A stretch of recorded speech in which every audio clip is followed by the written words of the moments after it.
welcome to another week of Unfiltered. Get my credits set up so I don't have to do that later. Through the magic of TV, at this very minute that you are watching this premiere episode of Unfiltered on Tuesday evening, I am halfway to Dayton, Ohio. Headed out for a few days, gonna spend Wednesday and Thursday in the Air Force National Aviation Museum at Wright-Patterson Air Force Base. From what I understand, a beautiful museum. 2 days worth of time in there taking pictures of all those old planes. And then Friday is a rest day, and Saturday and Sunday are the Veteran Dayton Air Show, which of all the air shows that I've been to, Dayton is the best that I've been to. Granted, last year was my first year at Dayton, and it was mired with semi-tragedy. Last year, I went out on, I left on the Thursday. I got out to Dayton on the Friday. As I was checking into my hotel room, I looked up and saw one of the news channels on with a story saying that one of the Thunderbirds had flipped over on the runway at Dayton. So the Thunderbirds headline act did not fly at Dayton last year. But even with that development, it was the best air show that I have ever been to. This year they're saying 50 aircraft on the ground for static displays. And with my photographer's pass, us photographers get in 2 hours before the general public, which means pictures of airplanes on the ground with nobody around them. You don't know how hard it is in Photoshop to take out that pair of legs that are underneath one of the wings of the plane from somebody standing in the background of your shot. But it's just something that photographers do. So that's good. That's my week this week, is not thinking about Cheshire TV, trying not to think about Cheshire TV, and getting a little relaxation. And I say relaxation like, I'm going to be laying around sipping margaritas by the pool all week. But no, it's going to be, by the time I get to Dayton on Wednesday morning, I'll get a few hours sleep, maybe 5 hours sleep if I really put the pedal to the metal on the way out. And then get up Wednesday morning, spend the entire day in the museum, check into my hotel room Wednesday night. Thursday, right back to the museum, entire day in the museum taking pictures. And then Friday is my rest day. Although Friday is generally practice day, so I will probably end up at some point somewhere down near the air show watching some of the practice stuff. Saturday and Sunday, both full days at the airport from 7 in the morning until 4, 5 o'clock in the afternoon. So, Saturday and Sunday. Sunday I'll leave directly after the air show and head east, back to Keene and back to work for next Tuesday, which I'll have to get back. I'll do a quick Unfiltered next week, which will be overall first impressions of the air show. Probably no pictures, probably no video. Because I won't have time to get it all together but by the time I have to shoot next week. So, again, just like last week, actually I'm taping this on Saturday morning. So, just come off a great shoot yesterday afternoon with Keene High School graduation. And I've got to, first of all, say that the students were very respectful. Yes, there were beach balls. We were waiting for the beach balls, and you know, it still puzzles me as to how those kids get those beach balls in. I mean, you hide them under their gowns, but during the graduation, they have to blow up these beach balls. And it's funny because I heard Rob Millay, who was our school superintendent, and Jim Logan, who is the principal of Keene High School, talking after the graduation. And apparently they were on the stage watching some kid blow up beach balls, and said he looked like he was getting a little blue in the face blowing up those beach balls. So a great graduation. And one other thing I have to add, to the school board members who were on the front line handshaking and congratulating the graduates, thank you. Thank you for staying behind my imaginary line so that I could get a great shot of those kids coming towards the camera, so that everybody in the community can see the accomplishments these kids, and you know, the accomplishment of graduating high school. So it was a great thing. I want to say it was close to 400 people, I think, that graduated this year. I wasn't counting because I was a little busy working. So that was Friday night. Great graduation, and I didn't hear anything about Project Graduation, but I assume, as always, went off without a hitch. I would imagine. Guess what? I don't know what I'm going to rant about, but let's go over there. I'll think of something. Yeah. So, what other things have been going on in the news this week? Well, last Thursday at FOP committee, there were 3 members present, Tom Powers, Mitch Greenwald, and Carl Jacobs. And, you know, it was a quick meeting altogether, which I like. But the committee voted on option 2B for the crosswalk projects downtown. Now let me explain what 2B is. Options 1 and 2 were, option 1 was 8 crosswalks, option 2 was 11 crosswalks. They chose option 2, 11 crosswalks. Let's go with the letter options. The letter option A was what they call piano keys, which I don't understand. They're just the parallel to the traffic flow. White boxes with space in between them. That's what's called the piano key. Painted crosswalks. The white reflective paint. And you know, to me, I always thought that there were 2 perpendicular stripes as well to signify, here, this is the lane, and then the white stripes that go across between the 2, like a ladder. But apparently, with painted crosswalks, with this piano key design, there are no perpendicular to vehicle travel lines. There's no outside to the ladder. It's just the big hash marks in the street.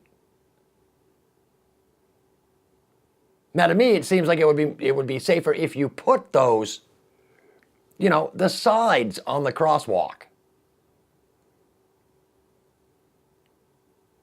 But apparently the ladder design is just the big white blocks that are parallel to vehicle traffic. So, option B was the red acrylic stamped like ugly ass bricks crosswalks. White stripes on the sides and the red in the middle.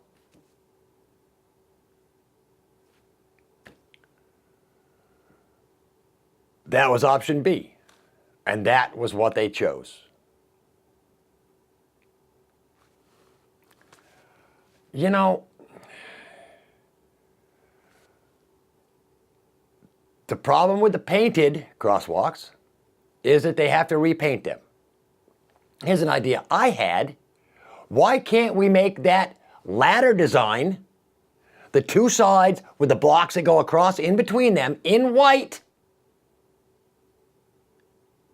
Why can't we do that in acrylic?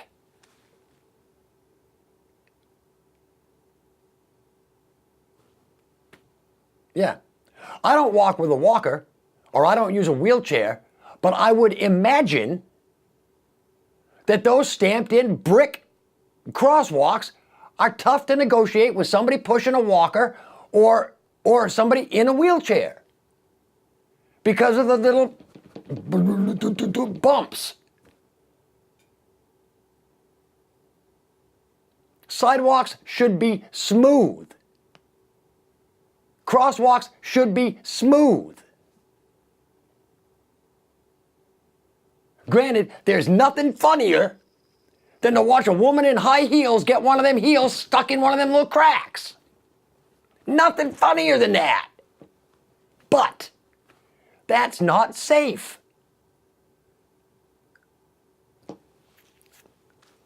The same thing with when you get tree roots that grow up underneath the sidewalk and it pushes a sidewalk up. People can catch a foot, it's a tripping hazard. It doesn't look good.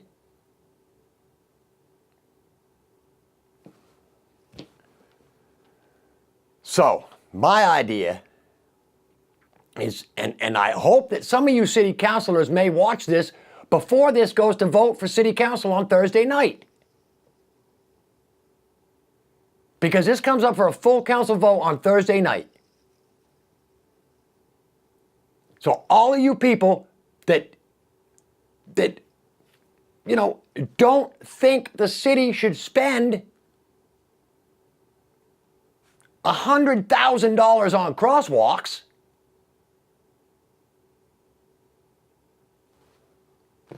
call your city councilors. Call City Hall. Tell them that you don't want the city to spend that kind of money on crosswalks. Of course, they'll tell you, well, if we keep the white painted ones, somebody's got to paint them every year or twice a year or whatever. Guess what? That means there's a job for somebody. If that guy's not painting those crosswalks twice a year, maybe he's homeless. Maybe he no longer has a job. We're sorry, we don't need you to paint the crosswalks anymore. See you later. Because we found something that lasts for 5 years instead of being painted every other year or twice a year. You know, it costs like $800 to paint all the crosswalks, or $1,000 or something to paint all the crosswalks white every twice a year. It costs $4,000 to fix the little tire tracks in the acrylic. Then again, what happens if there's a water break and you have to cut through one of those acrylic sidewalks? Well, instead of just $60 to repaint those lines, now you're talking $500, $600 or more to replace those little bits of acrylic after you had to cut through the pavement. None of that was mentioned. That type of problem wasn't mentioned. These acrylic crosswalks will hold up as long as the road does. Well, what if the road doesn't hold up? Then it's $10,000 to replace the damn whole acrylic crosswalk. Instead of, just rip up the crosswalk, across the crosswalk in the road, throw some new asphalt down, and a couple new lines. Sometimes I don't think the powers that be in this city have a clear understanding of financial responsibility to the taxpayers.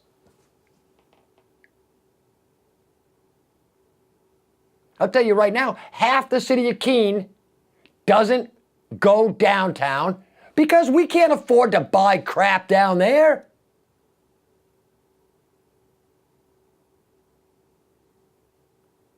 Keene's elite is on downtown. A lot of them are the most snobby people you have ever seen in your life. And the only thing that they give a crap about is making money. And that's what we, as a society, we've got to get over that. We've got labor laws that are supposed to protect people from job abuse. So that we can't, force a 10-year-old kid to work 18 hours a day.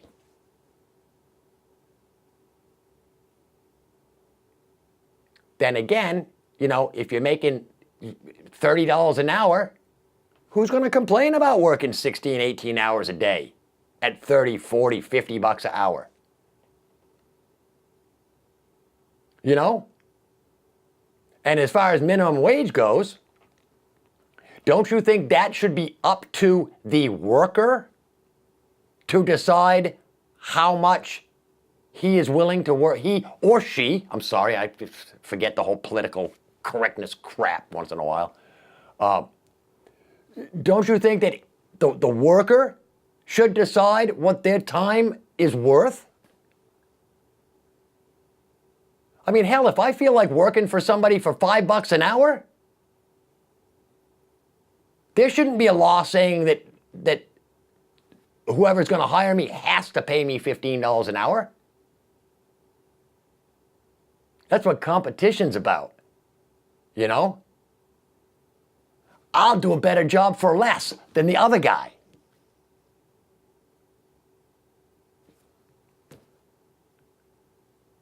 But in these days of so-called equality, there's no incentive to do a better job than the next guy.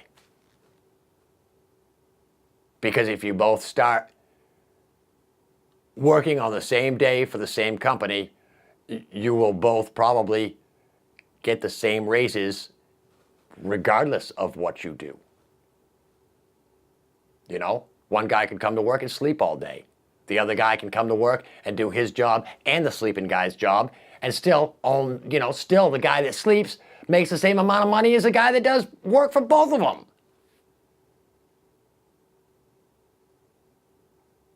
Again, our lives and our success depend on nobody but us.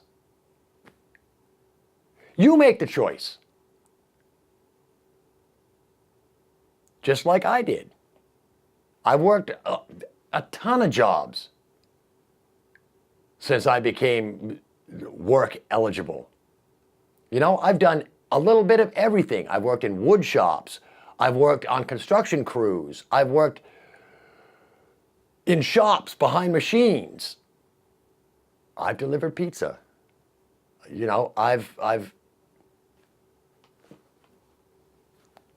sold Amway. And not just products, but the whole plan.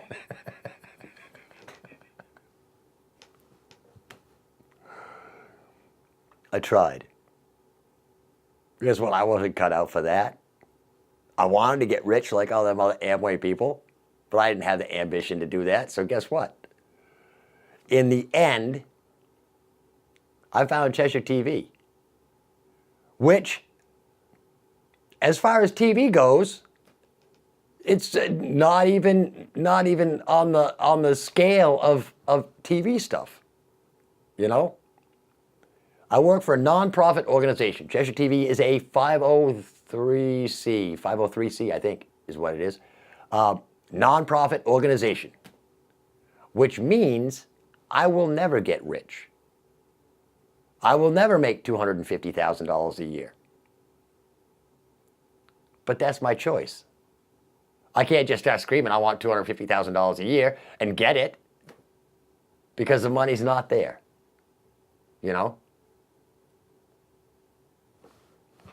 I don't know, $15 an hour doesn't do anything. Because as with everything, when a company has to raise its expenses, then it has to raise its prices. Otherwise, guess what? The expenses starts to dip into the profit. And the last thing a company wants to do is give up even a penny of their profit. So what will they do? They'll raise the price to the consumer.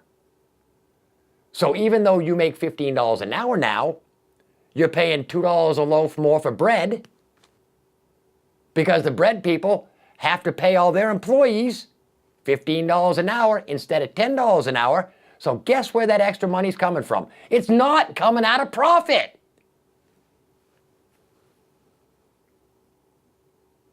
It's coming out of they'll raise prices. Or the trick these days is to shrink the product.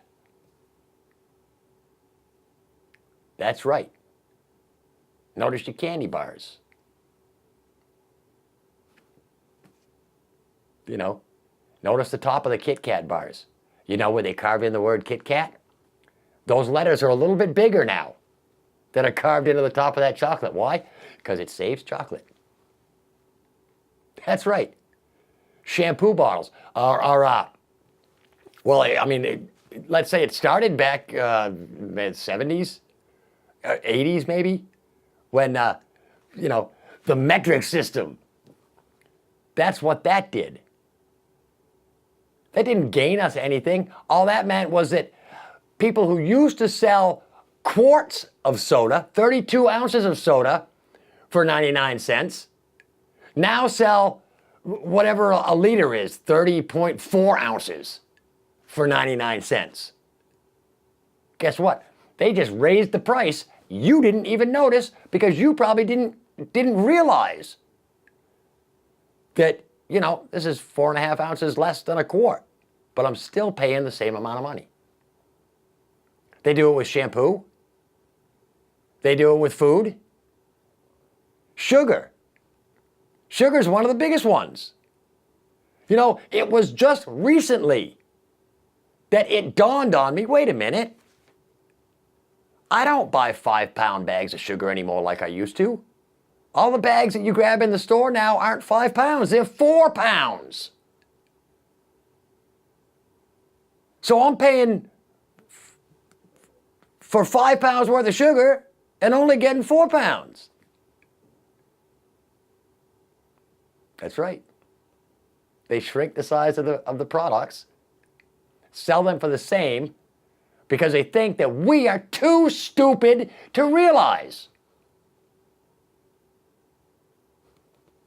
Yeah. We've got to get over this money thing, this damn greed and I've got to have more, I've got to have more, I've got to have more.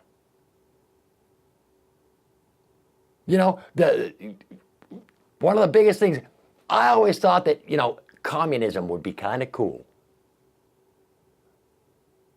Communism means that everybody's equal. Everybody gets the same. But the problem with communism is that the people at the top still get the most. Because that's what we have made important in this life, is if the more money and the more power you have, the better of a person you are, or the more respected you are. Makes no sense at all. Makes no sense. We don't judge happiness on happiness. We judge happiness by what we have. And that's got to stop, you know? Because who wouldn't want to make $1 million an hour, you know? We'd all love to. But it's not. It'll never happen. And again, the more you try and lift the lower class, the upper class is reaping the benefits exponentially. Which is why I believe that instead of pushing people up from the bottom, yes, we have to start cutting some of these guys from the top. And I know, I've heard the phrase, oh, we're racing to the bottom. No, we're not. We're just trying to figure out what the hell is most important. And I don't think money and this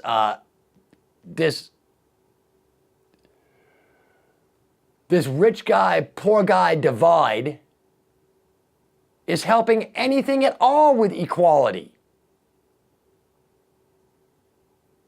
You know, and still, we're focusing on race and we're focusing on everything but what the real problem is. And that's greed. You don't need billions of dollars. You don't need millions of dollars. I don't know. It's crazy. It's crazy. And why people don't see it, we get ourselves with race and we get ourselves with everything else except what the problem is. The problem's not Republicans and Democrats. The problem is not black people and white people. The problem is money. That's what it is.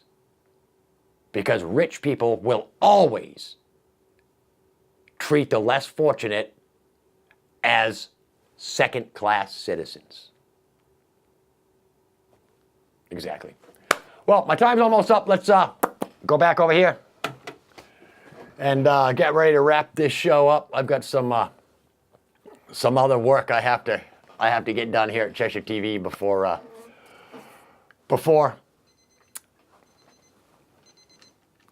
I leave for vacation on Tuesday afternoon. So until next week, I'm Rick Blood. This is Unfiltered. Peace.